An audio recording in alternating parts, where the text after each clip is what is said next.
இந்த shoulder join பண்ணுறத கவனமாக பாருங்கள்.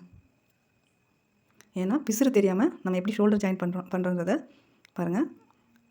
இந்த 2 அப்படி பிரித்து போட்டுட்டு பேக் சைடை பாருங்கள். ஃப்ரண்ட்டோட லைனிங் கிளாத்தும் பேக்கோட லைனிங் கிளாத்தும் ஒன்றா இருக்கணும். இங்கே பாருங்கள் மெயின் கிளாத்தும் ஒன்றா இருக்கு பாருங்கள். இந்த மாதிரி பிரித்து வச்சு எவ்வளோ ஷோல்டருக்கு துணி விட்டோமோ கரெக்டாக அடித்து எடுத்துக்கோங்க. பாருங்கள் ப்ளஸ் மாதிரி கரெக்டாக வரணும், எதுவும் பரட்டி வரக்கூடாது. நல்லா தேய்ச்சி விட்டுட்டு திருப்பி கழுத்தை பாருங்கள். ஃப்ரண்ட்லேருந்து நான் ஆரம்பித்து தைக்கிறேன் பாருங்கள். இதுமாதிரி தனித்தனியாக பார்ட்டாக தைக்காமல் நெக் இந்த மாதிரி ஒரே தையலில் நீங்கள் போட்டிங்க அப்படின்னா கழுத்தோட ஷேப் நல்லாயிருக்கும். நீங்கள் ஷோல்டர் தனித்தனியாக நீங்கள் அடிச்சுட்டு ஜாயின் பண்ணும்போது பார்த்தீங்கன்னா ஷோல்டர் பக்கம் ஒரு ஏற்ற இறக்கம் வரலாம். இல்லை ப்ளவுஸ் போடும்போது பார்த்தீங்கன்னா கொஞ்சம் உள்ள அடங்கின மாதிரி இருக்கும், ஷேப் மாறி இருக்கும்.